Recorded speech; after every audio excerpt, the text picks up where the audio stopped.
Bismillahirrahmanirrahim. Assalamualaikum warahmatullahi wabarakatuh. Alhamdulillah wassalatu wassalamu ala rasulillah wala hawla wala quwwata illa billah. Amma ba'du.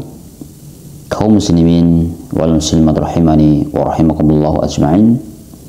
Insyaallah pada kesempatan yang baik ini kita akan melanjutkan pembacaan hadis-hadis Nabi sallallahu alaihi wasallam yang diambil dari kitab Bulughul Maram yang dikumpulkan oleh Al-Habib Ibnu Hajar Al-Asqalani rahimahullah rahmatan wasi'atan.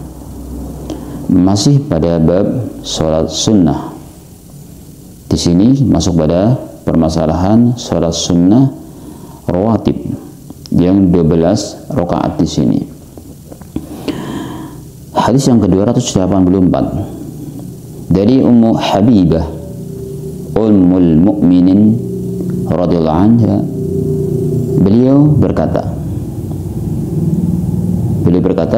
aku telah mendengar Nabi SAW bersabda, man shalla isnata asyrata raka'atan fi yawmin wa lailah.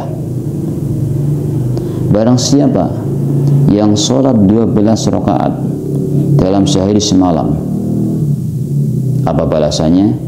Bunyalahu bihinna baitun fil jannah, niscaya akan dibangunkan untuknya dengan sholat tersebut sebuah rumah di surga. Subhanallah. Ini keutamaan orang yang sholat 12 rakaat sehari semalam. Dia sholat sunnah 12 rakaat, maka balasannya janji dari Rasulullah SAW akan dibangunkan rumah di surga. Kita bayangkan coba, kita membangun rumah di dunia ini, begitu perjuangan yang cukup berat, mengumpulkan bahan-bahannya, mengumpulkan bata, semen, kemudian tenaga untuk tukang, kemudian macam-macam persiapan tanahnya, dan yang lain-lain. Intinya begitu berat kalau kita bayangkan membuat rumah di dunia. Nah ini nanti ketika orang mau sholat 12 rakaat di dunia ini sehari semalam, nanti di akhirat dia akan mendapatkan balasan, dibangunkan rumah di surga. Subhanallah. Semoga Allah SWT mudahkan kepada kita untuk melaksanakan sholat sunnah ini, dan semoga Allah SWT berikan kepada kita, buatkan kita rumah di surga kelak. Ini diriwayatkan oleh Muslim, dan dalam riwayat lain tatawuan, sholat sunnah.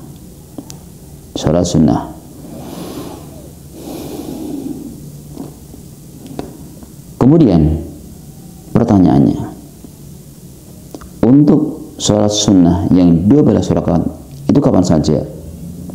Yang kita kenal sholat rawatib ini kapan saja?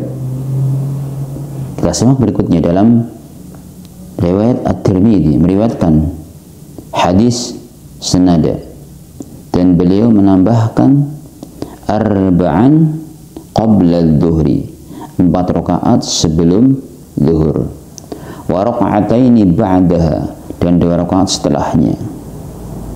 Setelah apa? Setelah salat zuhur. Wa raka'ataini ba'dal maghribi, dan 2 rakaat setelah maghrib. Berapa jumlahnya sudah?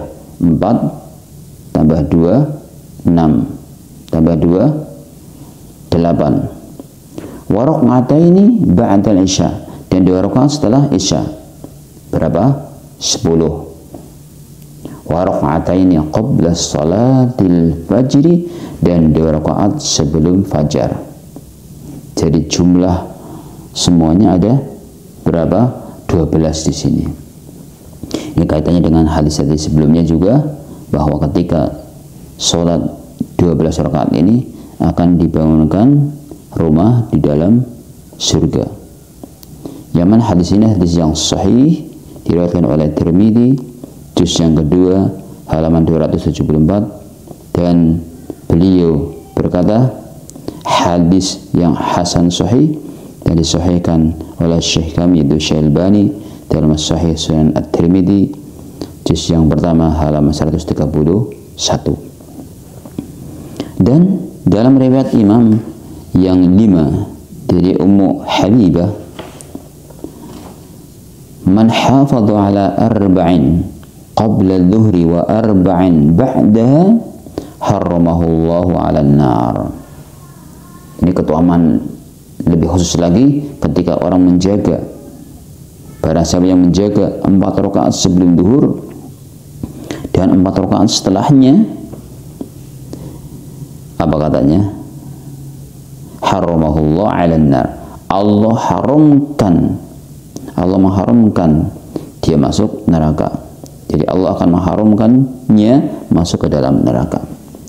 Siapa yang diharamkan? Orang yang menjaga sholat sunnah 4 rakaat sebelum zuhur dan 4 rakaat setelahnya. Subhanallah, khusus. Jadi kalau kita bayangkan, kalau kita lihat, jadi 4 rakaat sebelum zuhur tambah 4 rakaat sholat zuhurnya, 4 rakaat setelahnya berapa jumlahnya?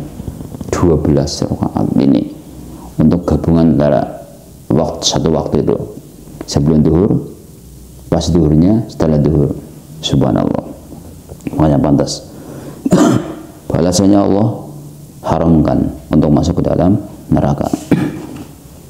Nah, ini menunjukkan motivasi kepada kita semuanya untuk menjaga salat sunnah yang kita kenal salat sunnah rawatib, dan lebih khusus tadi, khususnya adalah salat sunnah ketika dia menjaga salat setelah salat zuhur 4 rakaat, yaitu balasan khusus dia Allah haramkan, dia akan masuk ke dalam neraka.